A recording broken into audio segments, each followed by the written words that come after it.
ॐ तितन्तं पुण्डरीकाक्ष नमस्ते विश्वभावन नमस्तेऽस्तु ऋषिकेश महापुरुष पूर्वज नमो हिरण्यगर्भाय प्रधानाव्यक्तरूपिणे ॐ नमो वासुदेवाय शुद्धज्ञानस्वरूपिणे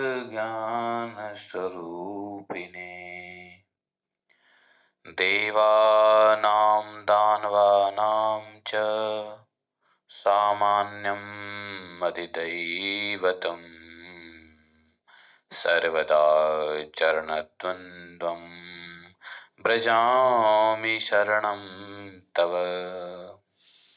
एकस्त्वमसि लोकस्य द्रष्टा संहारकस्तथा अध्यक्षश्चानुमन्ता च गुणमाया समावृतः संसारसागरं घोरम् अनन्तं क्लेशभाजनम् त्वामेव शरणं प्राप्य निस्तरन्ति मनीषिणः न ते रूपं न चाकारो नायुधानि न चास्पदम् तथापि पुरुषाकारो भक्तानां त्वं प्रकाशसे नैव किञ्चित् परोक्षं ते प्रत्यक्षोऽसि न कस्यचित् नैव किञ्चित् सिद्धं ते सिद्धोऽसि कस्यचित् कार्याणां कारणं पूर्वं वक्षसां च च्युतं योगिनां परमासिद्धि परमं ते पदं विदुः अहं भीतोऽस्मि देवेश संसारे अस्मिन् भयावहे त्राहि मां पुण्डरीकाक्ष न जाने शरणं परम् कालेष्वपि च सर्वेषु दिक्षु सर्वासु च अच्युत शरीरे च गतप्राणे वर्धते मे महत् भयम् त्वत्पादकमलादयन्त न मे जन्मान्तरेष्वपि निमित्तं कुशलशास्ति येन गच्छामि सद्गतिम् ज्ञानं यदिदं प्राप्तं यदिदं ज्ञानार्जितं जन्मान्तरे अपि च देव मे देव मां भूतस्य परीक्षयः दुर्गतावपि चातायां त्वं गतिस्त्वं मतेर्मम यदि नाथं च विन्देयं तावास्मि कृती सदा अकां कलुषं चित्तं मम ते पादयोः स्थितं कामये विष्णुपादौ तु सर्वजन्मसु केवलम् पुरुषस्य हरेः सूक्तं स्वर्गं धन्यं यशस्करम् आत्मज्ञानमिदं पुण्यं योगज्ञानमिदं परम् इत्येवमनया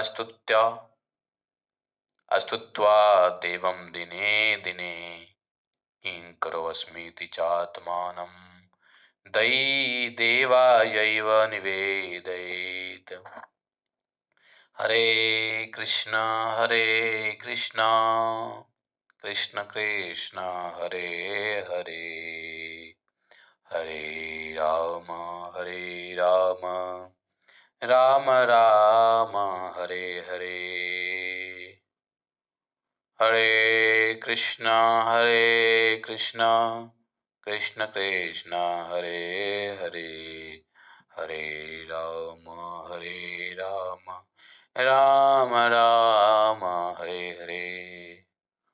ओम नमो भगवते वासुदेवाय, ओम नमो भगवते वासुदेवाय, ओम नमो भगवते वासुदेवाय, ओम नमो भगवते वासुदेवाय। नारायणं नमस्कृत्यं नरं चैवं नरोत्तमं, देवीं सरस्वतीं व्यासं ततो जयमुदीरयेत्।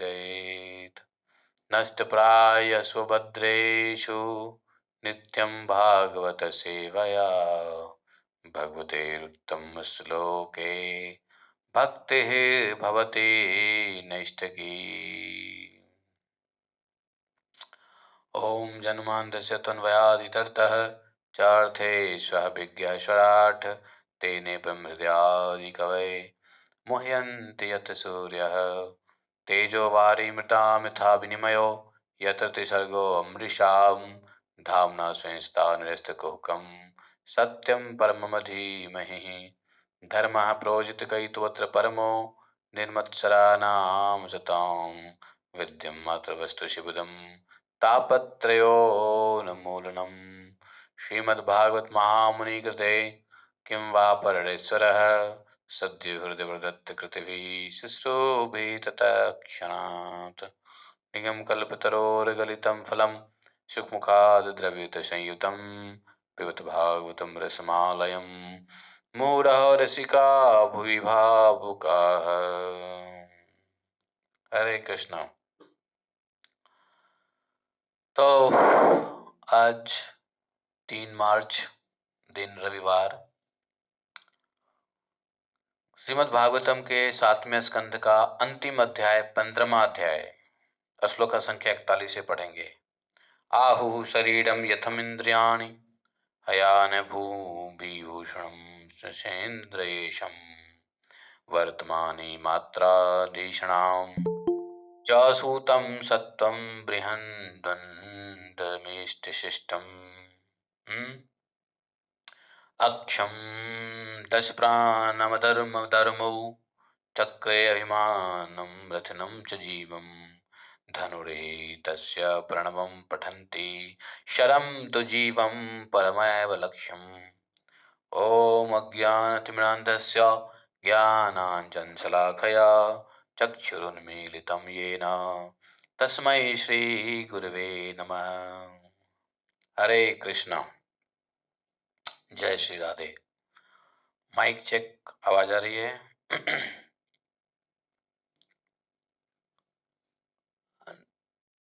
ओके।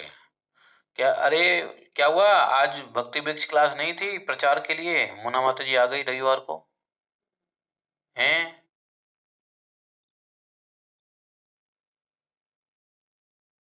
ओ, जय हो जय हो। नारद जी ने कहा, देखो उपनिषद में शरीर को रथ कहा गया है, इंद्रियों को उस रथ का अश्व घोड़ा कहा गया है। आ, आ, और घोड़े का जो स्वामी मन ही लगाम है, शब्द विषय मार्ग है, शब्द आदि, शब्द रूप रस गंध, ये विषय जो जितने हैं ये सब मार्ग हैं। बुद्धि को सारथी कहा गया है, चित्त को परमात्मा के द्वारा निर्मित बांधने की विस्तृत रस्सी कहा गया है। तो बुद्धि सारथी है और लगाम, लगाम जानते हो ना? लगाम एक रस्सी होता है जो घोड़े से सारथी के हाथ में होता है, उसको लगाम कहते हैं। उसको ऐसे खींचते रहते हैं और चलता रहता है। तो वो लगाम जो है मन है, अर्थात बुद्धि से लेके इंद्रिय तक वो मन है। और किस रास्ते पे ये रथ जा रहा है? शब्द, रस, रूप इत्यादि विषय मार्ग में। कभी इस मार्ग पे जाता है, कभी रथ उस मार्ग पे जाता है, कभी अ, हम्म, तो ये जितने जितने विषय है, विषय, हाँ, ये मार्ग है। बुद्धि सारथी है। चित्त जो है भगवान के द्वारा निर्मित बांधने की विस्तृत रस्सी कहा गया है। प्राण, अपान, व्यान, उदान, जानते हो कितने प्रकार के ये पांच पांच प्रकार के वायु होते हैं ना, लेकिन पांच प्रकार के उपवायु भी होते हैं। तो कहते हैं प्राण, अपान, समान, व्यान, उदान, ना कुर्म, कृकल, देवदत्त, धनंजय। पंच प्राण के बाद ये भी और प्राण हैं। तो 10 प्राण बताया है। प्राण कितने बताया है? 10। 10 प्राण। अक्षम 10 प्राण धर्म, प्राणम धर्म, धर्मौ चक्रे विमानम। तो ये जो 10 प्राण हैं उस शरीर के रथ की धुरियां हैं। धर्म और धर्म ये शरीर उस रथ के 2 पहिए हैं। धर्म और अधर्म 2 पहिए हैं। और 10 जो प्राण हैं वो पहियों के अंदर में धुरी है, धुरी। अहंकार युक्त जीव उस रथ का स्वामी है। अहंकार, यस, रथ का स्वामी है। और उस जीव का प्रणव ही धनुष है। प्रणव, ओम। और शुद्ध जीव उसका बाण है। परमात्मा उसके लक्ष्य हैं। तो परमात्मा ऊपर है, लक्ष्य है। और धनुष क्या है? प्रणव। और बाण क्या है? जीव, शुद्ध जीव। तो तो लक्ष्य तक क्या जाता है? बाण जाता है ना, या धनुष जाता है? भाई लक्ष्य तक क्या जाएगा? बाण जाएगा ना। तो बाण जो है शुद्ध जीव है, परमात्मा लक्ष्य है। और धनुष क्या है? प्रणव है, अर्थात भगवान के नाम का जप। भगवान के नाम के जप जितना अच्छे से करेंगे उतना ही अच्छे से, उतने ही जल्दी, जितना अच्छा धनुष होगा उतना ही दूर तक तीर भेजेगा। नहीं समझे? हरे कृष्णा। हरे कृष्णा। इंटरनेट चली गई क्या? हरि बोल।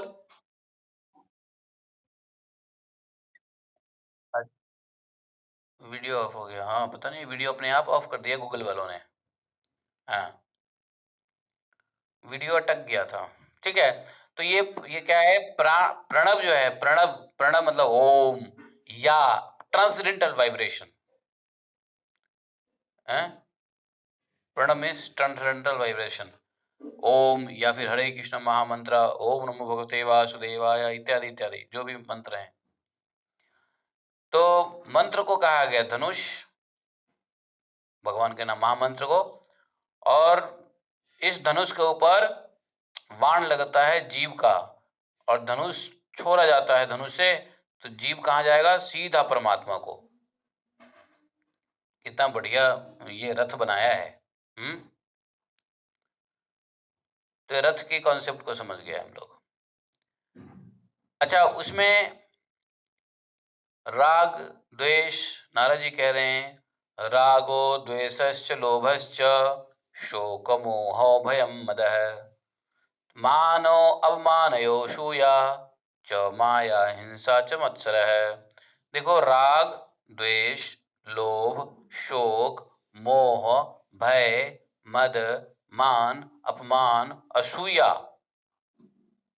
छल, हिंसा, मत्सर, तृष्णा, प्रमाद, भूख, निंद, ये सभी तथा इसी तरह के दूसरे भी जीवों के अनेक शत्रु हैं। अच्छा, जीव के शत्रु कितने हैं देख लो। गिनती में कितने हैं मालूम है? 1 2 3 4 5 6 7 8 9 10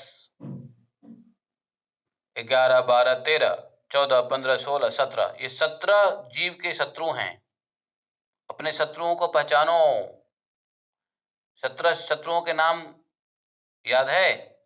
राग, द्वेष, लोभ, शोक, मोह, भय, मद, मान, अपमान, असूया। असूया कहते हैं दूसरे में दोष को देखते हैं। दूसरों में दोष को देखने की बुद्धि को असूया कहते हैं। और छल, हिंसा, मत्सर। मत्सर मतलब क्या होता है मालूम है? दूसरों को देख के जलने की स्वभाव को मत्सर कहते हैं। मद और मद तो समझते ही हो, अभिमान। मत्सर मतलब दूसरे को देखकर जलने वाला। तृष्णा, प्रमाद, भूख, नींद, ये सब शत्रु हैं। तो बोले ये भूख क्या शत्रु है? जी हाँ, भूख शत्रु है। तो बोले नींद भी शत्रु है? बिल्कुल शत्रु है। अरे प्रभु जी, नींद कैसे शत्रु है? नींद से तो हम नींद सब सोते हैं तो हमारा शरीर ठीक रहता है, स्वस्थ रहता है, अगला दिन कार्य कर पाते हैं, ये इत्यादि इत्यादि इत्यादि इत्यादि। देखो, नींद शत्रु है, लेकिन नींद के फायदे भी हैं। शत्रु क्या करता है मालूम है? शत्रु हमेशा अपने शत्रु को फंसाता है। एक शत्रु जो होगा ना, शत्रु हमेशा शत्रु को फंसाता है। क्यों? तो कैसे फंसाता है? कुछ लालच देके, कुछ फायदा पहुंचा के, कुछ टेम्पररी फायदा पहुंचा देगा और परमानेंटली नुकसान कर देगा। जानते हो, दिस इज कॉल्ड ट्रिक। तो नींद ऐसा ही ट्रिक है कि थोड़ा तो फायदा देता है, आराम देता है, शरीर को स्वस्थ रखता है, अगले दिन कार्य करने के लिए ऊर्जा देता है, नींद। लेकिन ये वाकई में है शत्रु। कैसे? बोले शत्रु कैसे है? तो शत्रु इस प्रकार से है नींद कि आपको मालूम है, नींद में ही जगने का सारा प्लानिंग नींद में ही कर देता है, निद्रा। और नींद में ही संस्कारों को वो ऊपर लाता है। और जिस संस्कार से हम कर्म करते हैं, जब हम सोते हैं तो हमारे दबे हुए संस्कार के अंदर में जो इन्फॉर्मेशन है वो धीरे धीरे फाइल खुलती है और हमारा हैबिट, हम जो कार्य करते हैं वैसे ही होता है। ये निद्रा। और नींद से आलस्य भी होता है, नींद से आदमी क्रेजी लेजी दोनों हो जाता है, नहीं क्या? तो नींद है अच्छी चीज, लेकिन नींद को नियंत्रित करना पड़ेगा। मैं थोड़ा यहाँ पे रुक के कुछ बात बताना चाहता हूँ, बताऊं क्या?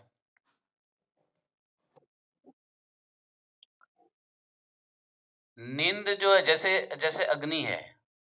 अग्नि है तो बहुत अच्छा, लेकिन अग्नि को नियंत्रित रख के करेंगे तो अग्नि का हम फायदा लेंगे, उठाएंगे। लेकिन अग्नि को अनियंत्रित वे में क्या होगा? अग्नि विनाश कर देता है। नहीं, अग्नि अगर अनियंत्रित, अनकंट्रोल हो जाए फायर, तो क्या होगा? विनाश हो जाएगा। हम्म। हाँ।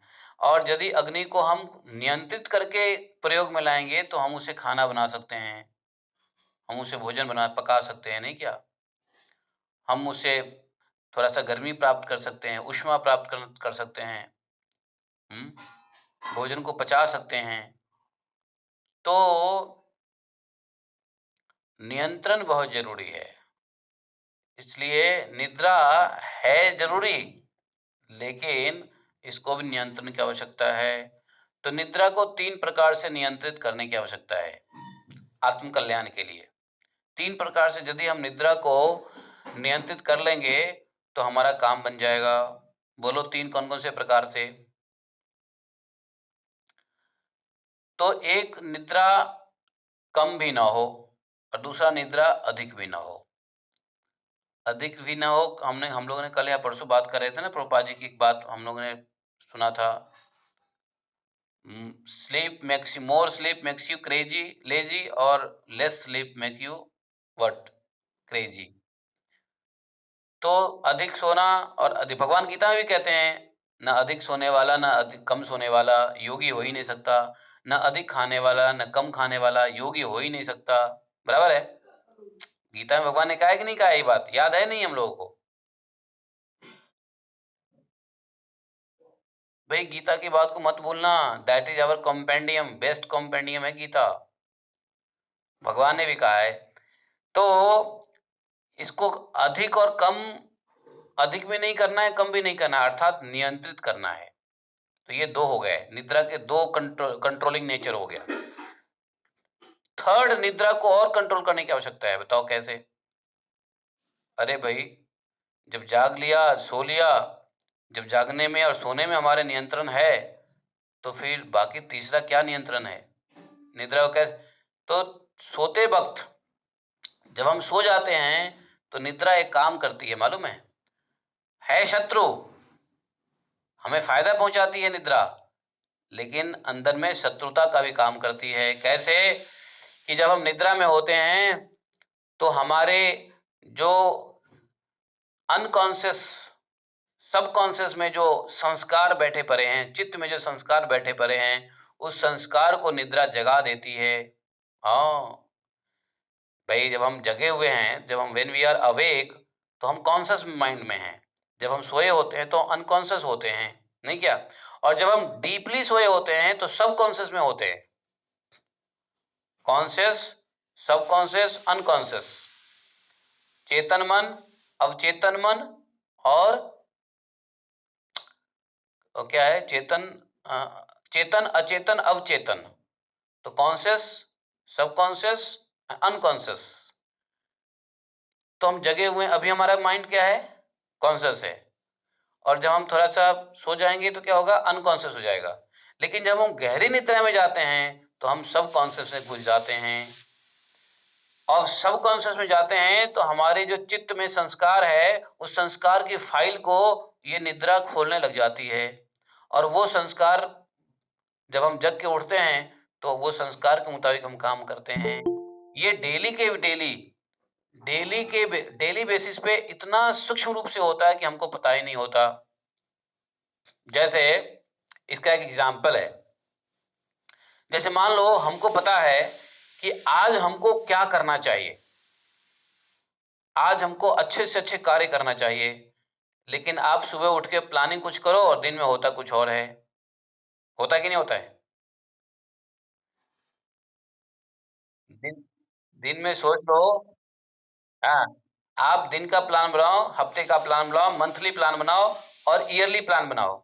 आप प्लान कुछ और बनाओगे, होगा कुछ और, है कि नहीं? अरे वहां जाना था, वहां नहीं गया, अरे ये करना था, ये नहीं हुआ, अरे वो करना था, वो नहीं हुआ। क्यों नहीं हुआ? कभी सोचा है? कभी सोचा है कि जो हम अच्छा कार्य करने की कोशिश करते हैं, भगवान की भक्ति, भगवान को प्रसन्न करने के लिए, गुरु को प्रसन्न करने के लिए, या जो सत्कर्म हम करना सोचते हैं, वैसा नहीं होता है, कुछ और ही हो जाता है। होता है कि नहीं होता है? Everyone feeling the same way, और I am different?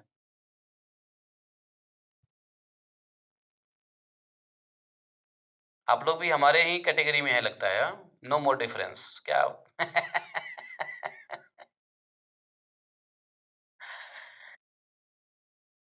A student नहीं, डोंट से लाइक दैट। तो कहने का मतलब ये है कि तो कौन नियंत्रित करता है? आपने प्लान किया कि मैं ये करूंगा इस हफ्ते में, इस दिन में, आज ये करूंगा, कल ये करूंगा, इस हफ्ते में ये करूंगा, अगले हफ्ते में ये करूंगा, लेकिन हुआ क्या? आप नहीं कर पाए, थोड़ा बहुत कर पाए, या तो थोड़ा बहुत कर पाए या नहीं कर पाए, या कुछ और ही करने लगे। कौन नियंत्रित करता है? Who controls this action? हमारा संस्कार, हमारा संस्कार बंधन। हम कर्मों के संस्कार के बंधन में बंधे हुए हैं। और ये एक्शन आता है कहाँ से? हमारे चित्त से। और कब निकलता है ये एक्शन? ये कमांड हो जाता है जब हम सोए होते हैं, डीप स्लीप में होते हैं तो। समझे? जब हम डीप स्लीप में सोते हैं तो संस्कार के फाइल खुलते हैं। अब बताओ, हमारे अगर बुरे संस्कार है तो बुरा कार्य कराएगा। तो ये निद्रा दुश्मन है या दोस्त है? बताना जरा। है? दोनों है। तो थोड़ा सा लालच दे दिया, थोड़ा लॉलीपॉप दे दिया, और गला काट दिया। हमको करना था भजन, हम सोचे कि आज पूरे दिन भर बैठ के माला करूंगा, लेकिन ये निद्रा देवी ने चित्त की फाइल को निकाल करके संस्कार जनित कर्म को करवाने लग गया। तो ये दुश्मन है। निद्रा more is enemy than the friend. इसलिए इसलिए यहाँ पे निद्रा को दुश्मन कहा गया है, दोनों नहीं कहा गया है। यस, ध्यान रहे, दोनों नहीं कहा गया है, दुश्मन भी दोस्त भी नहीं कहा गया है। यहाँ क्या कहा गया है? ये शत्रु हैं। बट शत्रु कभी कभी क्या है, पराजित करने के लिए थोड़ा लॉलीपॉप देते हैं, सुख देते हैं, लाभ देते हैं शत्रु, और हम उसमें फंस जाते हैं। तो निद्रा है वाकई शत्रु। अगर निद्रा दोनों होता तो यहाँ पे इस कैटेगरी में नहीं आता। नारद जी ये कहते ठीक है जी, निद्रा दोनों है, भूख दोनों है। तो निद्रा और भूख है तो शत्रु, परंतु ये थोड़े से लाभ देके हमें बड़ा नुकसान कर देता है। तो निद्रा को नियंत्रित करना है, भूख को नियंत्रित करना है। तो निद्रा को नियंत्रित 3 प्रकार से कर सकते हैं। एक तो कम सोने से, बहुत कम नहीं सोना है, बहुत अधिक नहीं सोना है। और तीसरी नियंत्रण बताऊं, ये बड़ा सीक्रेट है। मैं जो सोचता हूं इस सीक्रेट को नेक्स्ट ईयर बताऊं, इस साल में सही नहीं है।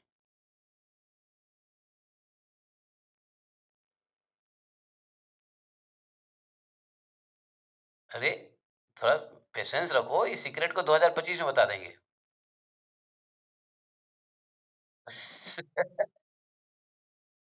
किसी हाँ? 10 साल के बाद बताऊं?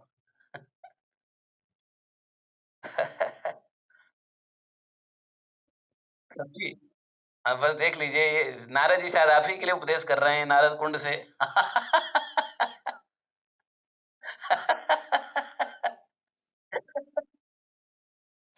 देखो, निद्रा निद्रा देवी के चक्कर में नील कमल जी आए हैं, और वो बोले कि आधा घंटा सोने जा रहा हूँ। देखो 45 मिनट हो रहा है, ऊपर सो रहे हैं, भागवत में नहीं आए, और अभी ऑनलाइन है, मैं जानता हूँ ऑनलाइन में है। नील कमल जी प्रभु कहाँ गए? अरे नील कमल प्रभु कहाँ गया? ऑनलाइन आए थे, वो ऊपर में है। हैं? हैं? निद्रा के चक्कर में देखो, नीचे नहीं भागवत में बैठे, ऊपर बैठे हुए हैं। अभी आए थे ऑनलाइन, चले गए शायद, या आ रहे होंगे। तो निद्रा जो है बड़ी वो है। हम्म, तो 2 तरीके तो हो गए निद्रा कंट्रोल करने के। निद्रा जो शत्रु का काम करता है, मान लो कम सोना अधिक सोना, चलो ये तो नियंत्रित कर लिया, फायदा हो गया। लेकिन निद्रा जो शत्रुवत कार्य करता है, उसको नियंत्रण कैसे करें? क्योंकि आप लोग पूछ रहे हो, तो मैं बता देता हूं, मेरी इच्छा थी कि अगले साल बताऊं। देखो, जैसे ही हम सोते हैं, तो सोते वक्त हमारे संस्कार जो हैं, वो संस्कार की गठरी खोलने लगती है निद्रा देवी। और उस संस्कार में जो कर्म है, उस कर्म को करने के लिए हमें बाध्य करती है, अगले दिन, अगले हफ्ते, अगले महीने, अगले साल। तो इसको कैसे ठीक करें? इसको नियंत्रित करने के लिए क्या करें मालूम है? शाम के समय सोने से पहले भगवान की एक उत्तम कथा या भक्तों का चरित्र सुन के सोएं। जो हम लोग, इसीलिए हमने शुरू किया था भक्तमाल, है। यस। और जब भक्तमाल या भगवान के चरित्र, प्रभुपाद जी भी कहते थे, before you sleep read Krishna book. खुला हुआ है। प्रभुपाद कहते थे कृष्णा बुक पढ़ना चाहिए बिफोर यू स्लीप। क्यों? भगवान के चरित्र, भक्त के चरित्र, या भजन कीर्तन करके, या वैष्णव गीत को गा करके, या माला को जपते हुए, या भगवान का स्मरण करते हुए। लेकिन सबसे अच्छा होता है कि भक्त चरित्र या भगवत लीला सुनते हुए, भगवान की लीला या भक्त के चरित्र सुनते हुए यदि हम सोएंगे, तो हमारा जो निद्रा देवी है, निद्रा देवी संस्कार के फाइल को खोल ही नहीं पाएगी। क्योंकि उसमें क्या होगा, वो फाइल खोलने जाएगी, वो गठरी लग जाएगा। जानते हो, कभी कभी कोई फाइल होता है, जब खोलने जाते हैं तो उसमें गठरी लग जाता है, खोल ही नहीं पाते हैं, है कि नहीं? और निद्रा देवी नहीं खोल पाएगी। हाँ। अरे आप लोग देखो, हमारे जमाने में जो फाइल होता था ना, कैसा होता था? उसमें रस्सी से बांधते थे, सुतरी से बांधते थे। हमारे टाइम में फाइल होता था, पुराने जमाने के जो ऑफिस होते थे ना दफ्तर में, गवर्नमेंट ऑफिस में अभी भी है।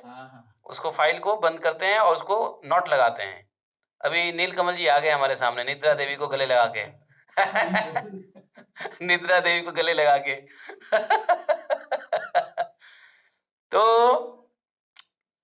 तो गठरी जो जो नॉट लगाते हैं ना, वो नॉट लगे, ऐसा नॉट लग जाएगा, जाम हो जाएगा, निद्रा देवी उसको खोल ही नहीं पाएगी। और हम सोते हैं मात्र 3-4 घंटे के लिए, तो क्या होगा कि वो खोल ही नहीं पाएगी निद्रा देवी, क्योंकि हमने भक्त चरित्र सुन लिया, भगवान का चरित्र सुन लिया। तो क्या होगा फिर उस फाइल का? कौन खोलेगा? तो फाइल धीरे धीरे जल जाएगा हरिनाम से। वो फाइल ही जल जाएगा, खुलेगा ही नहीं फाइल, अपने संस्कार के फाइल ही नहीं खुलेंगे।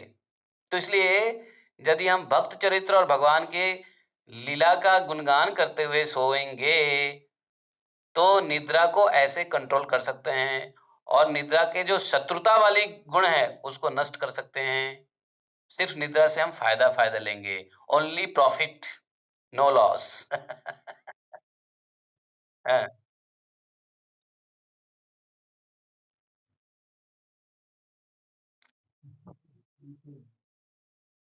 नहीं माता जी, ये भक्तमार्ग की वजह से नहीं है। रात को नींद लेट आना का अर्थ है, एक तो पूर्व अभ्यास, दूसरा उम्र। उम्र में जब वात रोग बढ़ जाता है, शरीर में वात बढ़ता है, तो नींद जल्दी नहीं आती है। If you are 65 plus, are you 65 plus? हाँ, देन 65 प्लस लोगों को वात की वजह से निद्रा नहीं आती है। इसलिए निद्रा ना आए तो प्रसन्न होइए, क्योंकि शत्रु नहीं आ रहा है। आप दुखी मत होइए। कोई बात नहीं है, भजन कीजिए। 65 साल के बाद 2 घंटे की निद्रा होती है, बाकी भजन के लिए समय देते हैं निद्रा देवी। प्रभुपाद जी को भी 2 घंटे ही सोते थे Prabhupada ji. Why you want to sleep 3 hours?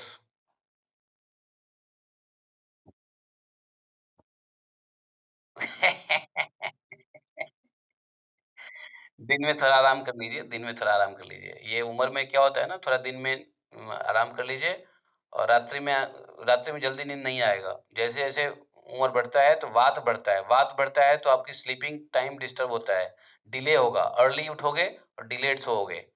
अब जब हम जवान होते हैं, पित्त रहता है, तो पित्त में क्या होता है कि जल्दी भी सो सकते हैं, जल्दी उठ भी सकते हैं। तो कफ़ा भी रहता है, बचपन में कफ़ा रहता है, तो कफ़ा में क्या है, सोते ही रहो। हैं? देखो कितना बच्चा सोता है। 12 घंटा, 15 घंटा, 10 घंटा सोता है बच्चा। 16 घंटा, 18 घंटा बच्चा सोता है। तो ये उम्र का भी प्रभाव है, ठीक है? तो निद्रा देवी एनीवे, मतलब अगर निद्रा को कंट्रोल कर सके तो ठीक है, नहीं तो ये दुश्मन है। तो मैंने क्या कहा, निद्रा को 3 तरीके से नियंत्रित करना है। पहला, निद्रा कम, ज़रूरत सोइए, अधिक मत सोइए। तो कम और अधिक दोनों में नियंत्रण, जो भगवान ने गीता में कहा है, न अधिक सोना है न कम सोना है। और तीसरे तरीके से निद्रा को नियंत्रित करना है कि सोते वक्त भगवान का चरित्र या भक्त का चरित्र या वैष्णव सॉन्ग या ये सुन करके सो जाइए, ठीक है? और अगर आपको कंप्लेंट है कि मुझे निद्रा जल्दी नहीं आती है, तो एक काम कीजिए, बिस्तर पे लेटे लेटे लंबी गहरी सांस लीजिए। मन ही मन गुनगुनाइए, और मन ही मन गुनगुनाने से आप तुरंत सो जाओगे। समझे? क्योंकि नींद इसलिए नहीं आती है क्योंकि मन में कुछ चलता रहता है। मन में कुछ चलता रहता है, इसलिए नींद नहीं आती है। अपने से सच में पूछो आज कि मन में क्या चलता है जो निद्रा नहीं आई। छोड़ दो एग्जाम्स को, फाइनल एग्जाम की तैयारी करो। ये यूनिट टेस्ट से कुछ नहीं होने वाला है, and final exam is death. हद हो गया। तो ये सब टेंशन क्यों झेलने का, ये एग्जाम एग्जाम ये वो, बिंदास रहो ना, लाइफ को ऐसे जियो। क्या फर्क।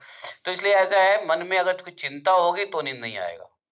निद्रा देवी, जानते हो निद्रा देवी की भसुर है चिंता।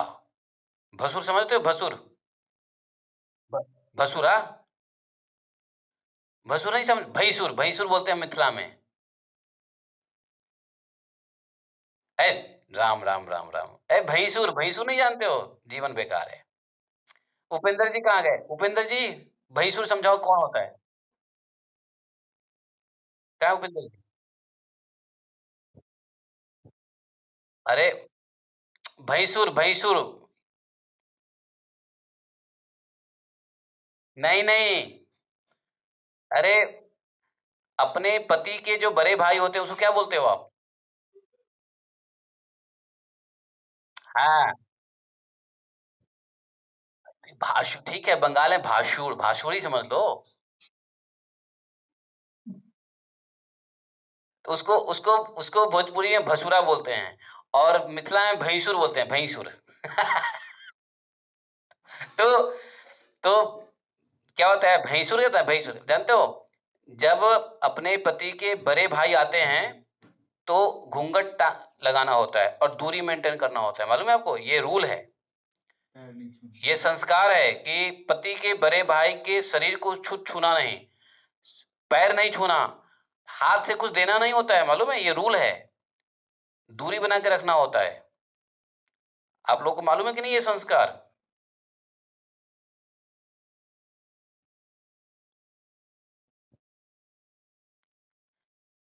मेरे को सुना ही नहीं। दो दो लोग माइक ऑन कर देते हैं ना। तो ये भसुर जो है ना, भसुरा या भैंसुर जो भी है, तो निद्रा देवी का भसुर है चिंता। तो जैसे ही चिंता आएगा तो निद्रा देवी दूर हो जाती है। समझ गए? हाँ, हाँ। तो भौशुड़ भाषुड़ है, तो निद्रा देवी, तो चिंता को मत लाओ, भासुर को दूर रखो। और दूसरा कारण क्या है नींद नहीं आने का? एक तो चिंता, और दूसरा कारण है शरीर थका हुआ नहीं है। If your body is not tired you will not get good sleep, quality sleep. Yes, शरीर थकता नहीं है, इसलिए शरीर थकाओ, वॉक शॉक करो, दंड बैठक करो। क्या?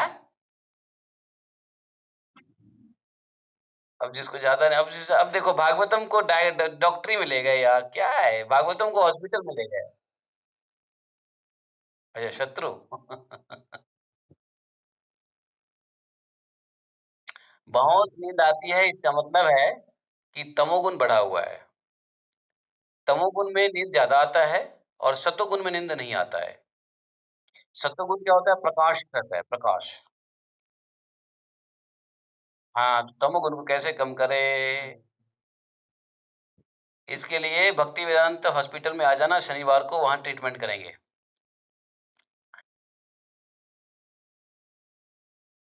हम श्रुति telling you, come to Vrindavan Bhaktivedanta hospital, there will be treatment for.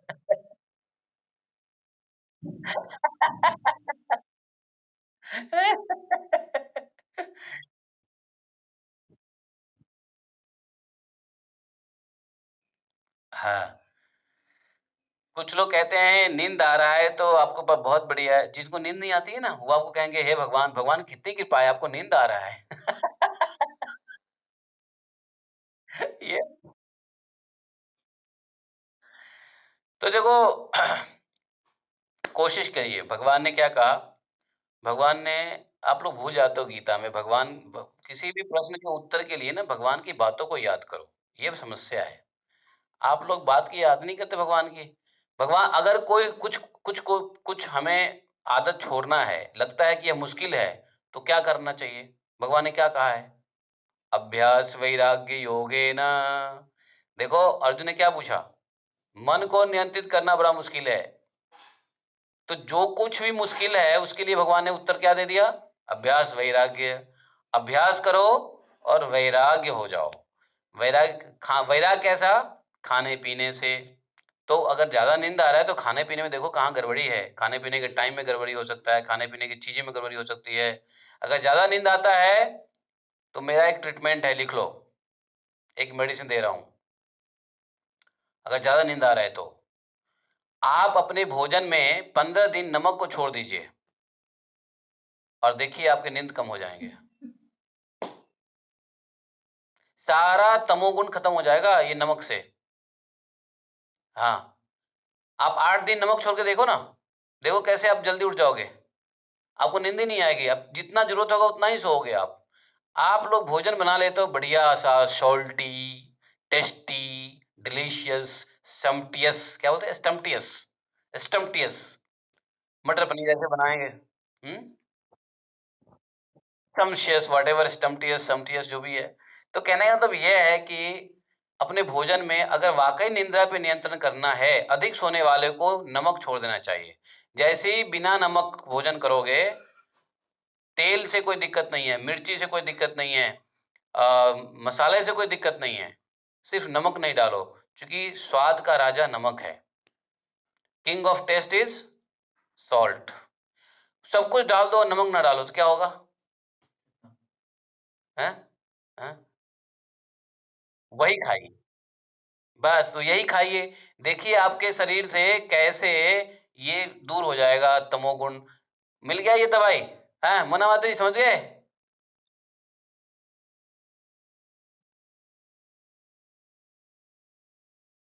कौन सा लेवल? हे भगवान!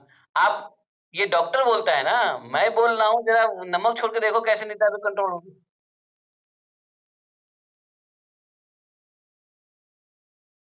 अच्छा, आज की कुकिंग हो गई।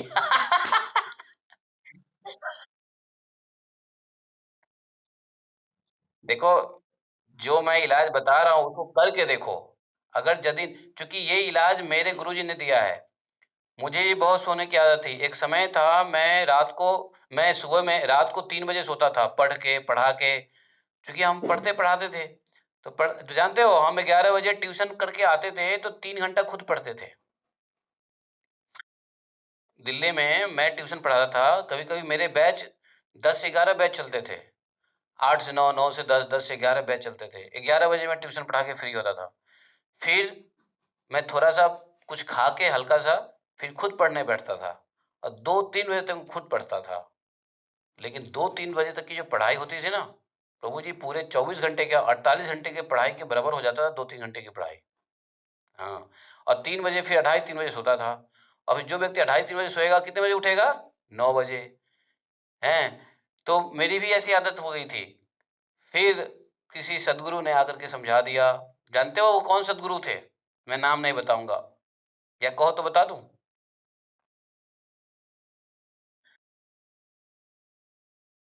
हैं?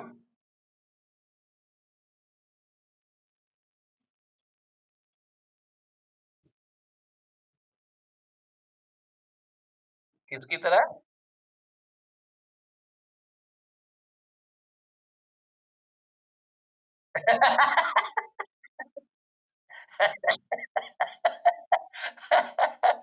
ए, बच्चे स्वभाव बने रहे तो ज़्यादा अच्छा है कि नहीं? तो उन दिनों एक बार मैं गया, दिल्ली में पूषा रोड है, पूषा रोड पे आसाराम जी का बहुत बड़ा आश्रम है। तो मैं उस सत्संग में गया था, आसाराम बापू जी के सत्संग में गया था। पूषा रोड जाओगे ना, वो करोल बाग में राउंड गोल चक्कर है, उसके लेफ्ट साइड में पूषा रोड है। तो दाएं साइड में जंगल में बहुत बड़ा आश्रम बना रखा था उन्होंने, अभी भी है वहां पर, दिल्ली वाले जानते हैं। तो पूषा रोड के आश्रम में एक बार मैं गया सत्संग अटेंड करने के लिए। हमारी एक जो लैंडलॉर्ड थी ना, जिनके घर में मैं किराए पे रहता था, वो माता जी बूढ़ी थी, वो भक्त थी आसाराम बाबू के। तो मुझे बोले कि बेटा, अच्छा मेरे पास स्कूटर होता था, स्कूटर। तो बोला, बेटा मुझे आज जरा सत्संग जाना है, चलो ना तुम भी, फ्री हो क्या? हमने कहा हाँ, आंटी बिल्कुल फ्री हूँ, चलो। तो उनको स्कूटर बिठाया और सत्संग में ले गया। तो एक्चुअली उनके लिए गया उनके लिए मैं सत्संग में। और मेरे पास इतना कहाँ टाइम होता है सत्संग करने का भाई। तो मैं माता जी को ले गया, मतलब माता जी मतलब आंटी को ले गया। हाँ आंटी, चलो चलो चलो। आंटी शरीर छोड़ दिया, मुझे पता चला कुछ दिन पहले कि आंटी ने शरीर छोड़ दिया। तो उनको सत्संग ले जा गया मैं। और वो आसाराम जी के बहुत सारे अगरबत्ती, धूप बत्ती, पता नहीं क्या क्या लेके बांटती रहती थी। और मैगजीन भी आता था ऋषि प्रसाद, तो वही पढ़ती रहती थी। तो मुझको भी ऋषि प्रसाद दिया पढ़ने के लिए। मुझे अच्छा लगा, कुछ बातें बहुत अच्छी लगी। और फिर मैं उनके सत्संग में गया। तो सत्संग में गया तो उसी दिन निद्रा के ऊपर ही उन्होंने लेक्चर दिया आसाराम बापू ने, उसी दिन। जो हमारी समस्या थी लेट उठने की। और चूंकि हमारा लेट उठने का कारण भी था ना भाई, अब पढ़ना भी तो है। ऐसा नहीं है कि मैं भोग विलास में लेटा हुआ हूँ। भाई हम पढ़ के लेटे हुए हैं, है कि नहीं? सुबह में हम, तो इसलिए जो है, तो उन दिनों ये जो हमारे सतगुरु आसाराम जी थे, उनसे हमने निद्रा के बारे में सुना कि उन्होंने बोला, यदि आपको नींद नहीं खुल रही हो तो अपने भोजन में से 8 दिन के लिए नमक छोड़ दीजिए। नमक छोड़ देने से आपकी निद्रा ठीक हो जाएगी। ऐसा कीजिए। जय श्री राम। है कि नहीं? ये जो मैं बता रहा हूँ ये बहुत फैक्ट हैं?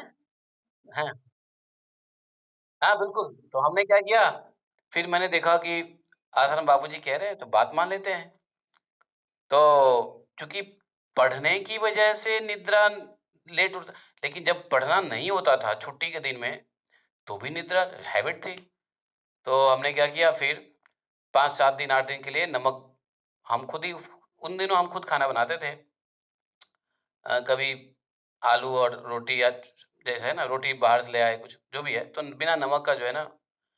और फिर क्या हुआ कि थोड़ी दिक्कत होने लगी तो हम चले गए हरिद्वार। हरिद्वार में शांति कुंज है ना, शांति कुंज। शांति कुंज में 2 प्रकार का भोजन बनता है, एक स्वाद भोजन, एक होता है अस्वाद भोजन। शांति कुंज जाओगे ना तो 2 प्रकार का लाइन है भोजन का। आपको अगर बिना नमक का खाना है, अस्वाद भोजन में चले जाओ, और नमक के साथ खाना है तो स्वाद भोजन में चले जाओ। हम लोग तुम गए हो क्या? तुम भी खाए हो अस्वाद भोजन? हाँ, क्या? हाँ, तो वहाँ पे 2 लाइन होते हैं ना शांति कुंज में, अस्वाद भोजन का। तो मैं वहाँ चला गया और मैं वहाँ गया तो अस्वाद भोजन के लाइन में बैठ के 10 दिन खाया। प्रभु जी सारा चित्त से सारा आलस्य, दुर्गुण, निद्रा, तमोगुण सब खत्म। एकदम टाइम से फटाफट सोना और फटाफट जो है ना गिलहरी की तरह जग जाना। हाँ, हुँ, हुँ।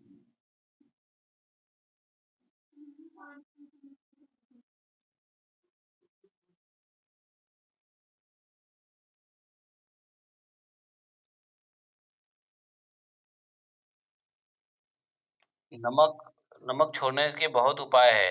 अगर स मोटापा भी कम होता है ना नमक छोड़ने से। हाँ, सत्वगुण में आ जाओगे नमक छोड़ने से, क्योंकि ये नमक रजोगुण का कारक है। शरीर जो है तमोगुण है। हैं?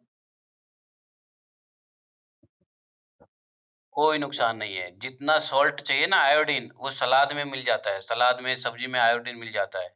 रॉ वेजिटेबल हम आयोडीन को जला देते हैं, जब हम पकाते हैं तो आयोडीन को जला देते हैं। अगर आप कच्चा भोजन करोगे, कच्चा सलाद खाते रहोगे तो आयोडीन की कमी नहीं होती है। अच्छा जानवर लोगों को कौन नमक खिलाता है बताना ज़रा? हाँ? आप नमक देते हो? गाय भैंस नमक खाती है? तो वो हमसे ज़्यादा बलवान, ज़्यादा सुखी क्यों है? ये हम स्वाद के चक्कर में दुखी हैं। हाथी को कौन देता है नमक? प्रोटीन, हैं?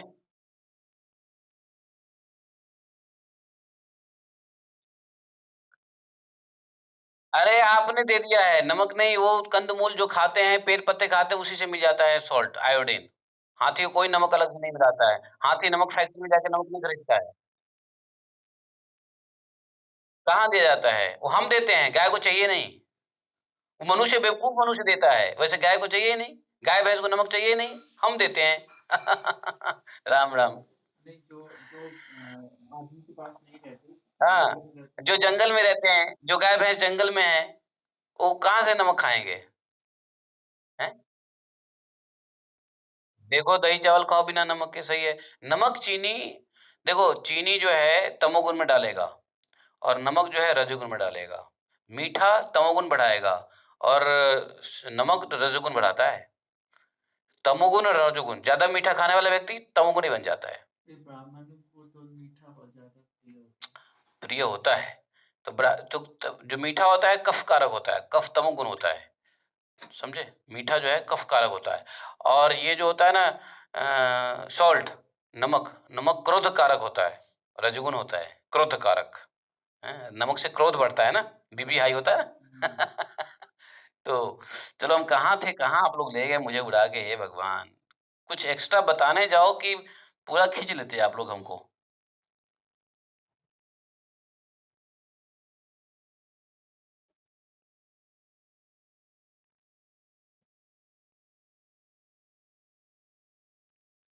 हाँ, अधिक मीठा मीठा किसी चीज का हो अधिक से तमोगुण बढ़ाएगा। इसलिए अगर बाय द वे आपको तमोगुण में ज्यादा हो, नींद ज्यादा आती है, तो आपको पक्का है कि आप ज्यादा मीठा पसंद करते हो।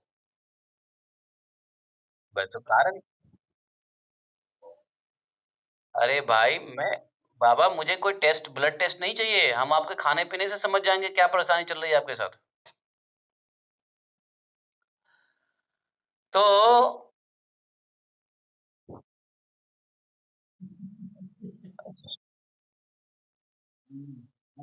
अब लो, अब पूरा डाइटरी भागवतम में सीख लो। हाँ, स्वीट पोटैटो, करेला, फरेला, बैगन सब सीख लो भागवतम में ही।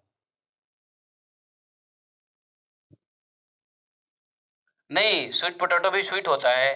तो पोटैटो तो इटसेल्फ है ना, तो नहीं उसको भी ज्यादा स्वीट पोटैटो भी नहीं, उसमें भी तो मीठा होता है स्वीट पोटैटो, और क्या। हाँ, हलवा, हाँ। ये लोग हलवा नहीं जानते, ये लोग स्वीट पोटैटो जानते हैं। हम लोग हलवा जानते हैं।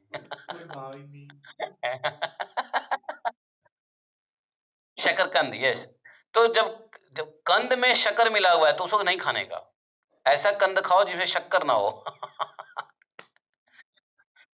वर्षा माता जी सही कह रही है, हिंदी में उसको शक्करकंद बोलते हैं, राइट। एक ही बात है जी, एक ही बात है। इसलिए मलयालम लोगों को ज्यादा डायबिटीज हो रहा है।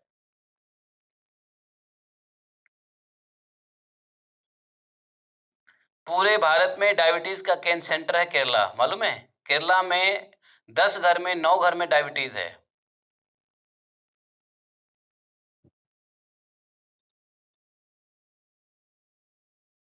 ये पूरे देश में डायबिटीज फैल गया है, बट केरला में डायबिटीज की ये हाल है कि 10 में 9.5 हाउस में जो है ना, वो है, डायबिटीज है। सबसे इम्पोर्टेंट 6 बजे के बाद खाना खाना। हाँ।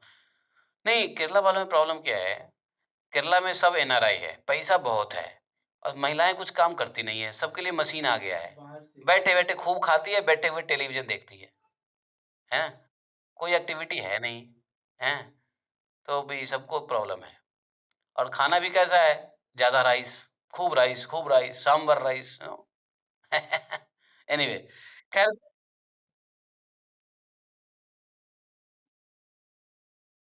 हाँ, ऐसा सिचुएशन हो गया, सही कह रहा हूँ, ये सिचुएशन ही बहुत गड़बड़ है। तो यहाँ पर देखा, ये नींद जो है, ये शत्रु है। भूख भी शत्रु है, भूख को भी नियंत्रित करना पड़ेगा। भूख जो है ना, भूख में भी कहते हैं, भगवान ने क्या कहा है, अधिक खाने वाला और कम खाने वाला दोनों योगी नहीं हो सकता। तो इसलिए भोजन अधिक भी ना करो, कम भी ना करो, बीच में रहो। भोजन को इतना ही खाओ कि भूख मर जाए, लेकिन भोजन को पेट में खूब ठूस ठूस के मत खाओ। अब भूख मिट गया फिर भी खाए जा रहे हैं, तो अत्याहार है। अत्याहार प्रयासस्य प्रजल्प नियमाग्रह।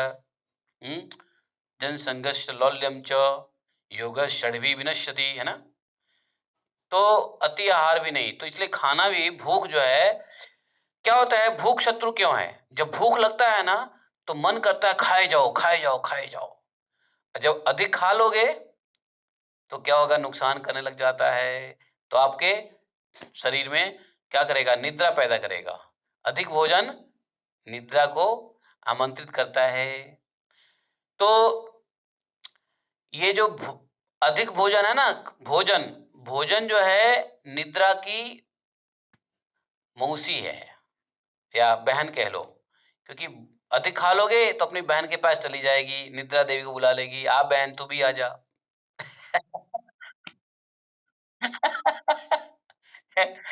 Yes, yes, this is true. आप खूब खा लो, बढ़िया बढ़िया खा लो, चटपट खूब बढ़िया खा लो पेट भर के। तो भूख जो है ना कहेगी निद्रा देवी को, बहन तू भी आ जा। अभी उसकी बहन है, बहन को बुला लेती है। इसलिए भूख को सिर्फ शांत करो। तो इसलिए भगवान ने कहा है, अधिक खाने वाला और बहुत कम खाने वाला व्यक्ति भी योगी नहीं हो सकता। हाँ, प्रसाद नहीं खाने वाला व्यक्ति और कम खाने वाला व्यक्ति भी योगी नहीं हो सकता है। इसलिए कम खाओ, तो भूख को नियंत्रित कर लो और नींद को नियंत्रित कर लो, हैं, बस। काम बन जाएगा। तो ये 17 शत्रु बताए नारद जी ने। थैंक यू नारद जी, इतने बढ़िया ज्ञान दिया। हाँ, तो अपने शत्रुओं को पहचानिए, अपने शत्रुओं को देखिए। राग द्वेष लोभ शोक मोह मद भय मान अपमान असूया। देखो, अपमान भी शत्रु है, इसलिए अपने को कभी अपमानित मत महसूस करो। तो सबसे बड़ा शत्रु मन इस सब का तो कारण मन ही है। मन तो मास्टर है। ये राग द्वेष लोभ कहाँ होगा? मन में ही तो होगा। टूट के प्रॉब्लम फिर तो इसलिए तो मन तो महाशत्रु है। ये शत्रु के चेले हैं। लेकिन मन को शत्रु नहीं कह सकते हैं। मन दोस्त भी है, मन भगवान के लिए है, तो इसलिए मन को शत्रु के रूप नहीं कहा जाता है। मन कल्याणकारी भी है, मन भगवान के चरण में लगने के लिए है। मन mind is not something bad, but association से इम्पैक्ट। हाँ, तो अपमान भी जो है शत्रु है। अब अपमान शत्रु कैसे है कि अपने आप को या तो दूसरे का अपमान करोगे या अपने को अपमानित महसूस करोगे, दोनों शत्रु है। दूसरों को अपमान करोगे तो वो आपसे बदला लेगा, और अपने को अपमानित समझोगे तो आपको क्रोध आएगा कि मैं बदला लूं। होता कि नहीं होता है? तो अपमान चाहे खुद का हो या दूसरे का हो, इससे शत्रु है। हाँ, बच नहीं सकते आप। तो खुद का अपमान होगा, इसलिए मान अपमान के चक्कर में पड़ो ही मत। हाँ? मान अमान देना कीर्तनिया सदा हरी। मान के चक्कर में मत पड़ो, अपमान को ध्यान मत दो। क्या करो? Chant Hare Krishna, be happy. कितना बढ़िया नारद जी बात बता रहे हैं। बताओ, नारद जी से बड़ा मोटिवेशनल स्पीकर कोई हो सकता है क्या? और हेल्प करते हैं जो लोग भक्ति के मान। फिर और उसमें प्रधान रूप से रजोगुणी और तमोगुण वृत्ति रहती है, और कहीं कहीं कोई कोई सत्वगुण प्रधान भी होती है। देखो, ये जितने भी राग दोष है, इनमें तो रजोगुणी और तमोगुणी वृत्ति रहती है, लेकिन कहीं कहीं सत्वगुण प्रधान भी होती है। हाँ, कहीं कहीं सत्वगुण प्रधान हो जाता है ना, तो कल्याणकारी हो जाता है।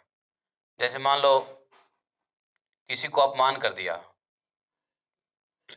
जैसे मान लो ध्रुव महाराज को, ध्रुव जी को अपमानित कर दिया, लेकिन वो अपमान जो उन्होंने ले लिया हृदय में, वो सत्वगुण अपमान था, भगवान से मिलवा दिया, है कि नहीं? तो नारद जी कहते हैं कि ये रजोगुण तमोगुण होते हैं, किंतु कभी कभी सत्वगुण प्रधान भी हो जाते हैं। तो सत्वगुण अगर मान लो राग सत्वगुण हो गया, द्वेष सत्वगुण हो गया, शोक मोह लोभ क्रोध मद मत्सर सब सत्वगुण हो गया, तो हो सकता है वही गुण आपको भगवान में से मिला देगा। जैसे विभूषण और विदुर जी, देखो विदुर जी भी क्या, देखो अपमान की वजह से भगवान को मिले। हाँ बिल्कुल, विभीषण जी को अपमान मिला तो भगवान मिले। तो इसको सत्य बोलते हैं, सत्य। तो सत्व गुण की प्रधानता हो जाए। आप लोग समझ रहे हो या यहाँ बैठे नीली जी समझ रहे हैं सिर्फ?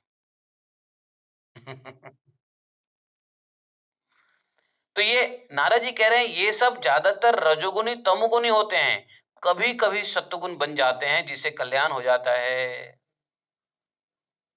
कि नहीं?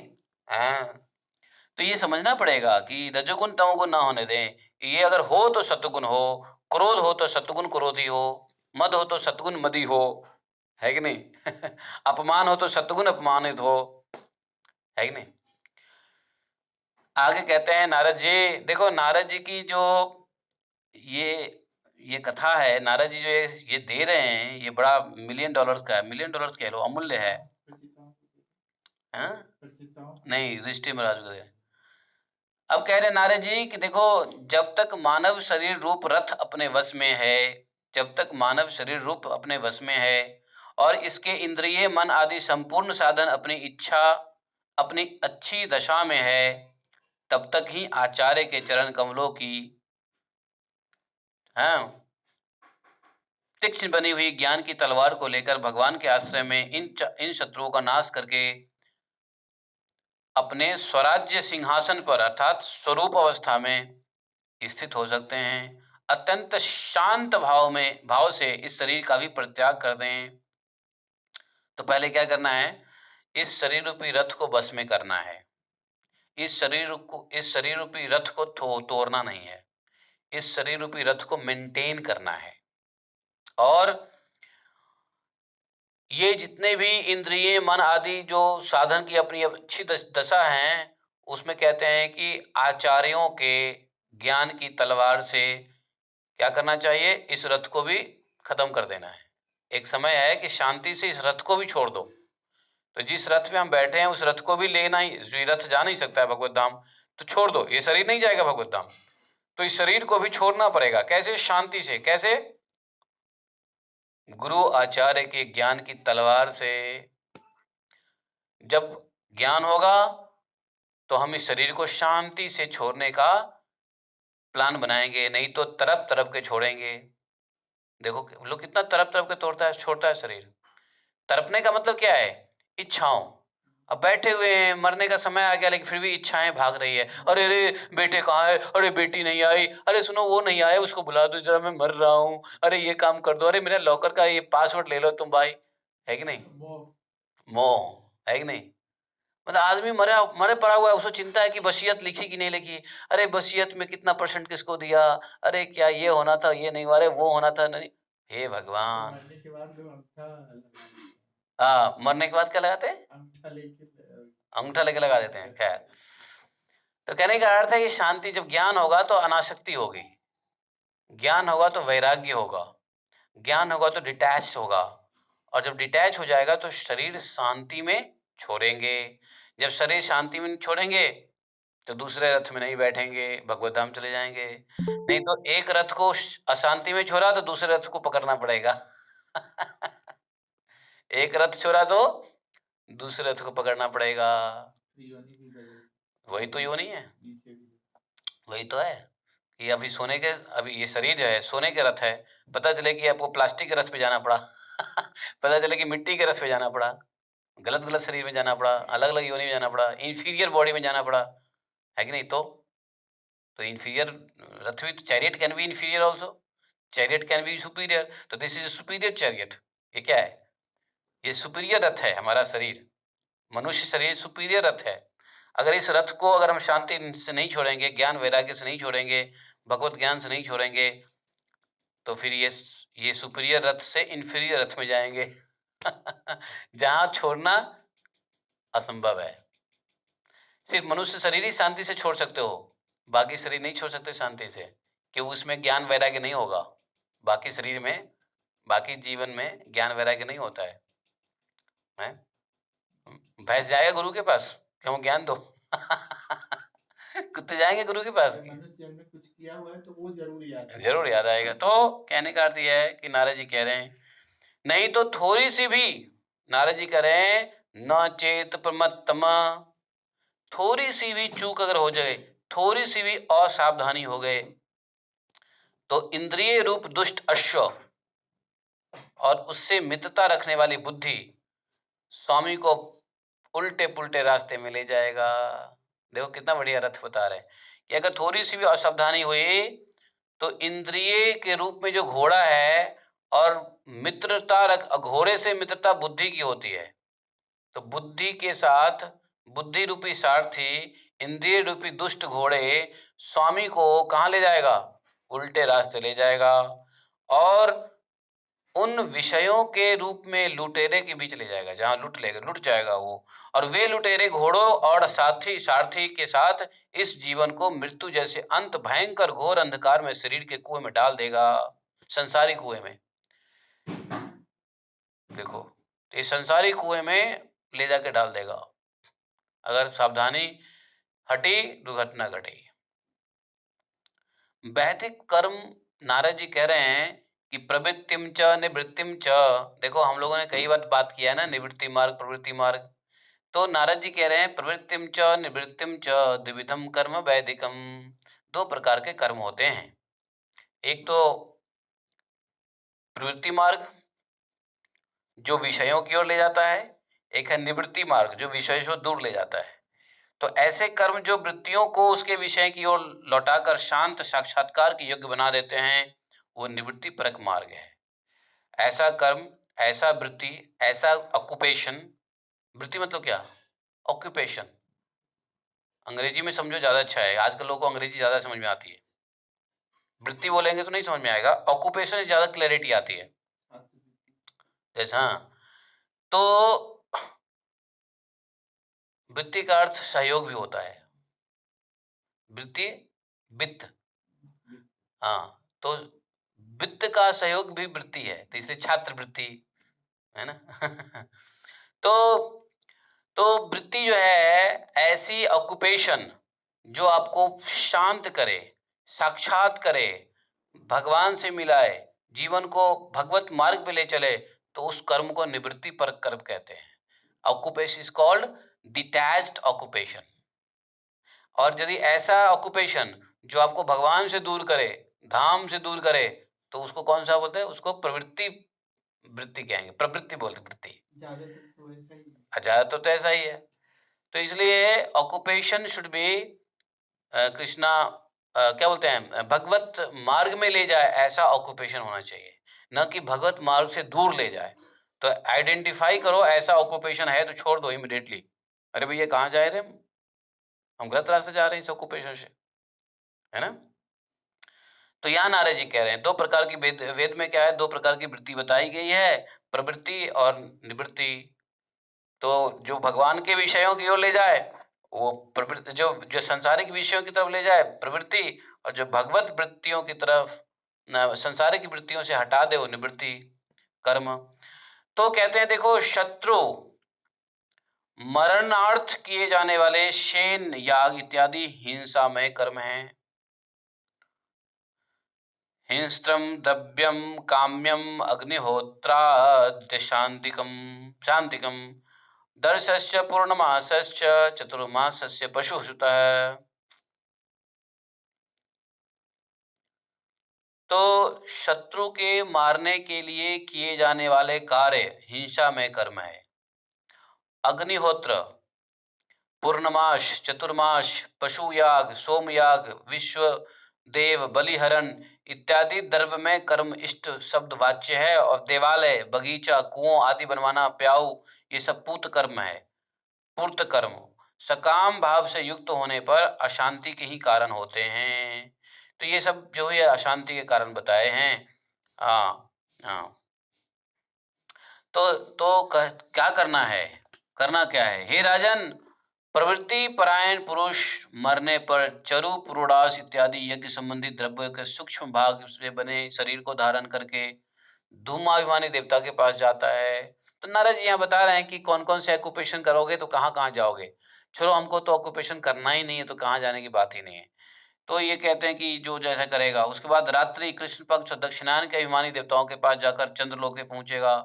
भोग जब समाप्त हो जाएगा तो वही अमावस्या और चंद्र के समान क्षीण होकर वृष्टि द्वारा औषधि लाता अन्न और वीर होकर के पितृयायन मार्ग को अर्थात पूर्वजों के मार्ग पुनः इस संसार में उत्पन्न हो जाएगा। तो ये जो कार्य है, ये सब कार्य से पाप पुण्य मिलने वाले हैं, और पाप पुण्य से या तो हम इसी पृथ्वी पे आ जाएंगे, या ऊपर चले जाएंगे, या फिर नीचे चले जाएंगे। यहाँ पे कहते हैं देखो, जब बच्चा गर्भ में आता है तो गर्भाधान से लेकर के मृत्यु तक, अंत्येष्टि तक, तो पहला संस्कार क्या होता है? गर्भाधान संस्कार। दूसरा संस्कार, अंतिम संस्कार क्या होता है? अंत्येष्टि संस्कार। तो गर्भाधान संस्कार से लेकर के अंत्येष्टि संस्कार तक सारे संस्कार किए जाते हैं, उसको द्विज कहा जाता है। जिनके सारे संस्कार हों उसको द्विज कहते हैं। और उन द्विजों में कुछ तो प्रवृत्ति मार्ग में होते हैं और कुछ निवृत्ति मार्ग के होते हैं। जो लोग निवृत्ति मार्ग के होते हैं वे इष्टापूर्त आदि से होने वाले समस्त यज्ञों को ज्ञान के प्रकाश करने वाले इंद्रियों में होम कर देते हैं, और इंद्रियों को दर्शन आदि रूप संकल्प में, वैकारिक मन में, परावाणी में, परावाणी को वर्ण समुदाय में, और वर्ण समुदाय को अ उ म में, ओम में हैं, और फिर ओंकार में, ओंकार को बिंदु में, बिंदु को नाद में, नाद को सूत्रात्म में, सूत्रात्म प्राण में, प्राण को ब्रह्म में लीन कर देते हैं। ये नारद जी का ये फिलॉसफी थोड़ा हाई फाई फिलॉसफी है। इसके लिए एक स्पेशल क्लास चाहिए। इसके ऊपर बोलने लग जाओ तो बहुत टाइम लगेगा।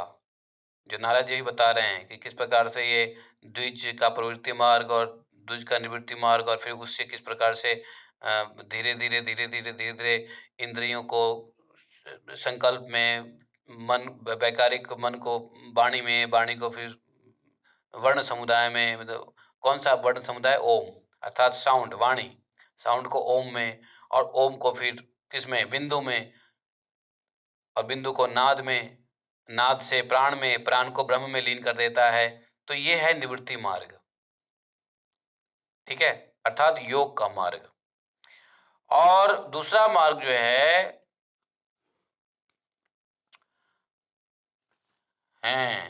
मेरे ख्याल से आज 53 हो गया।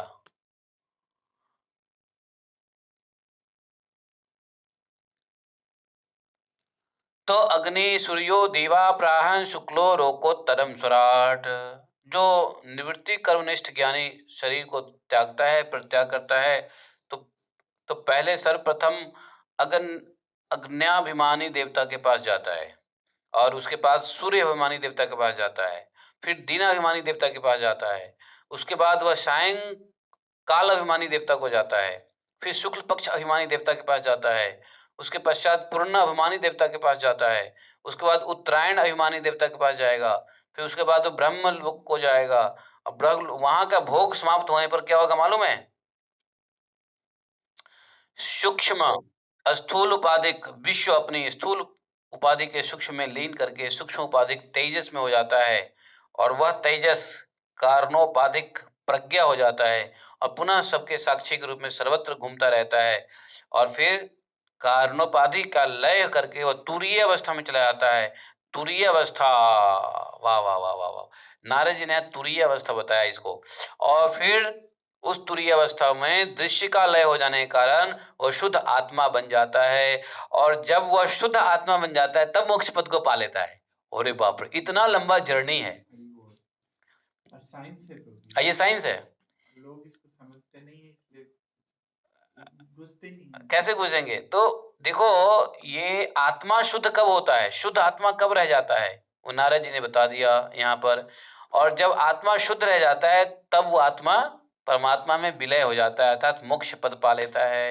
लेकिन मोक्ष पद पाने से पहले निवृत्ति कर्म को करने के बाद अन्य अन्य देवताओं के लोक होते हुए जाता है। आप लोगों ने शायद सुना नहीं होगा, या सुना होगा कि जब कोई व्यक्ति अपने आप को शुद्ध कर लेता है तो वो जब जाता है भगवत धाम तो कई देवलोक होते हुए जाता है वो, और जिस जिस लोक को जाता है उस लोक के देवी देवता सब उसको फूल चढ़ाते हैं कि भगवान का भक्त जा रहा है कि नहीं? तो वो कौन से लोक में जाते हैं? तो पहले जाते हैं अग्नि के देवता के लोक में, अग्नि अभिमानी लोक, फिर कहते हैं सूर्य अभिमानी लोक, फिर दीन अभिमानी लोक, फिर उसके बाद काल अभिमानी लोक, शुक्ल पक्ष अभिमानी देवता के पास जाते हैं, मतलब उस रास्ते से गुजरते हैं। फिर पूर्णिमा अभिमानी है, जैसे मान लो कश्मीर से कन्याकुमारी जाना है तो कई स्टेट से गुजरते हैं ना, तो ऐसे ही जब आत्मा बैक टू गॉडेड जाता है तो वो कई अभिमानी देवताओं के राज्य से होते हुए गुजरता है, अंत में पहुंचता है कहाँ? सत्यलोक। सत्यलोक में पहुंचता है। सत्यलोक में क्या होता है? ब्रह्मलोक है, और ब्रह्मलोक में उसके सारे भोग समाप्त हो जाते हैं। फिर उसके बाद क्या होता है? सूक्ष्म में वो लीन हो जाता है, और सूक्ष्म से तेजस, और तेजस के बाद वो प्रज्ञा, प्रज्ञा के बाद वो हो जाता है तुरीय, तेजस, प्रज्ञा, तुरीय, फिर शुद्धात्मा। बताओ, तेजस से पहले अभिमान में रहना पड़ेगा, अभिमानी देवता के पास जाना पड़ेगा, उसके बाद तेजस, प्रज्ञा, फिर शुद्ध। बताओ, हम कहते हैं शुद्ध आत्मा, अरे शुद्ध आत्मा कैसे हो गए हम? शुद्ध से पहले तो शुद्ध शुद्ध शुद्ध शुद्ध शुद्ध होने से पहले तो पहले हमको होना पड़ेगा क्या? तुरीय। और तुरीय होने से पहले हमको बनना पड़ेगा क्या? प्रज्ञा। प्रज्ञा से पहले क्या बनना पड़ेगा हमको? तेजस। तेजस से पहले क्या होना पड़ेगा? अभिमान से ऊपर उठना पड़ेगा। हाँ, और उस अभिमान से पहले क्या करना पड़ेगा? कर्मों का त्याग करना पड़ेगा, निवृत्त निवृत्त निवृत्त होना पड़ेगा, ज्ञान। हाँ, ज्ञान और वैराग्य। तो ये सब नारद जी बड़ा सीक्रेट बता रहे हैं, इसके ऊपर तो बहुत लंबा लंबा प्रवचन हो सकता है, लेकिन हम लोग शॉर्टकट में समझे। है बड़ा लेकिन जटिल, इतना आसान नहीं है, लेकिन ज्ञान होना चाहिए। ज्ञान होने से क्या होगा? देवयानमिदं प्राहो भूत्वा भूत्वा नुपूर्वशः आत्मयायुज्य देखो, अगर आप इसके बारे में बहुत अच्छे से समझना चाहते हो तो प्रभुपाद जी की कमेंट्री पढ़ लेना। प्रभुपाद जी की कमेंट्री जो है 7वें स्कंद का 15वां अध्याय का जो श्लोका संख्या 52, 53, 54, 55 है, उसके तात्पर्य को समझना। प्रभुपाद जी बड़े डिटेल से एलिसिडेटली एक्सप्लेन करते हैं, समझे? तो it is highly recommended to understand this whole philosophy. Prabhupada ji के बड़े बड़े तात्पर्य हैं इन श्लोकों में, बहुत बड़े बड़े तात्पर्य है। मैं कहूंगा भागवतम के सबसे बड़ा तात्पर्य इस श्लोक में प्रभुपाद ने दिया है। तो उस तात्पर्य को समझिए, अर्थात वो तात्पर्य क्या है? 54 अग्नि सूर्यो दिवा प्राहा शुक्लो लोकात् तत्सराट विश्वस्व तेजसा प्रज्ञा स्तूर्या आत्म समन्वयात। फिर इसको देवयान कहा गया है। इस मार्ग में जाने वाले उपासक एक देवता से दूसरे देवता के पास होते हुए ब्रह्मलोक में जाकर अपने स्वरूप में स्थित हो जाता है। तो अपने स्वरूप में स्थित होने से पहले इन सभी देवताओं के लोक में जाना पड़ता है, और फिर वहां जाते हुए वह प्रवृत्ति मार्ग अनुयायी के समान पुनः इस संसार में नहीं आता। तो प्रवृत्ति मार्ग वाले जो लोग हैं पुनः आते हैं, निवृत्ति मार्ग वाले नहीं आते हैं। यह इति पितृदेवानाम मैंने वेद निर्मिते शास्त्र चक्षुषा वेद जनस्थो अपि न मुह्यति। ये जो पितृयान और देवयान वेद निर्मित दो मार्ग है, उसको शास्त्र की दृष्टि से देखने वाला पुरुष इस शरीर में रहकर भी उसके विषय से मोहित नहीं होता। तो आज हम लोग इतना ही पढ़ते हैं। बोले ग्रंथराज श्रीमद् भागवतम की जय। एकम शास्त्रम देव की पुत्र गीतम एको देवो देव की पुत्र एव एकम मंत्र शतनामानि यानि कर्मापि तस्य देवस्य सेवा। तमेव माता च पिता तमेव तमेव बंधुश्च सखा तमेव तमेव विद्या द्रविणं तमेव मम सर्वदेव देवा। कृष्णाय वासुदेवाय हरे परमात्मने प्रणतक्लेशनाशाय गोविंदाय नमो नमः। हे कृष्ण करुणा सिंधु दीनबंधु जगतपते गोपेश गोपिका कांतम राधा कांतम नमोस्तुते। तप्त कांचन गौरांगी राधे वृंदावनेश्वरी विश्वानुसुते देवी प्रणमामि हरिप्रिये। वाञ्छा कल्पतरुभ्यश्च कृपा सिन्धुभैश्च पतितानां पावनेभ्यो वैष्णवेभ्यो नमो नमः। जय श्री कृष्ण चैतन्य प्रभु नित्यानंद श्री अद्वैत गदाधर शिवासादि गौरभक्तवृंद। हरे कृष्णा कृष्ण कृष्ण हरे हरे हरे राम राम राम हरे हरे। बोलिए ग्रंथराज श्रीमद् भागवतम की जय। श्रील प्रभुपाद की जय। श्रील स्वामी महाराज की जय। श्री श्री नरसिम्हदेव भगवान की जय। राधा कुंड श्याम कुंड गिरि गोवर्धन की जय। वृंदावन धाम की जय। बरसाना धाम की जय। राधा श्याम। ठीक है, देखो श्रील प्रभुपाद की जय। देखो, जब तक हम लोग नींद और भूख के ऊपर काम नहीं कर पाएंगे तब तक इन बातों को समझना भी दूर की बात है। नारद जी की जो ये श्लोक है 7.1,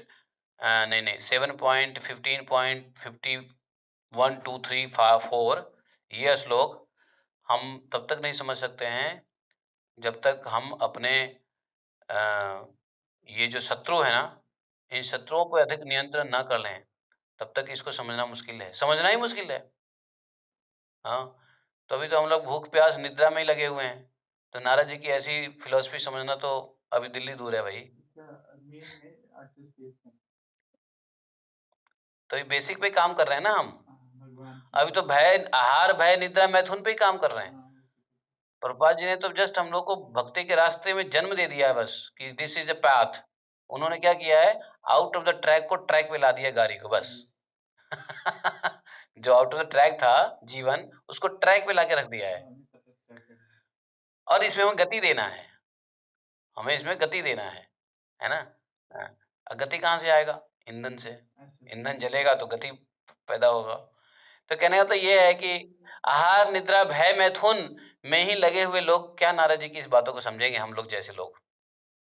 इसलिए बड़ा हाई फाई फिलोसफी है ये 15 चैप्टर का नारद जी। ओहो, बहुत बड़ा फिलोसफी है। तुरीय अवस्था, ज्ञान अवस्था, प्रज्ञा अवस्था, तेजस की अवस्था, अहंकार की अवस्था, ये मतलब पूरा निचोड़ है, मतलब नींबू निचोड़ जाती है योग ज्ञान का। इसलिए इसके इसके इसको समझने के लिए कई सारे अलग अलग बुक्स पढ़ने पड़ सकते हैं। इसकी क्लास बनाई जाए तो कई क्लासेस में बन जाएगी। तुरीय अवस्था की तो पूरा एक पूरा योग शास्त्र हठ योग में तुरीय अवस्था के बारे में इतनी बातें करते हैं सब। नारद जी से सुनो ना क्या कह रहे हैं Narad ji. That is very Hunter है, हंटर।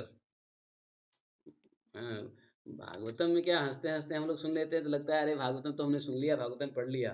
लेकिन भागवत में ऐसे ऐसे ज्ञान को पचाना, ज्ञान को समझना भी ये मटर पनीर का खेल थोड़ी ना है, मिलाए और खा लिया। हाँ। जय श्री राधे। हाँ बताइए, कोई एनी कमेंट्स?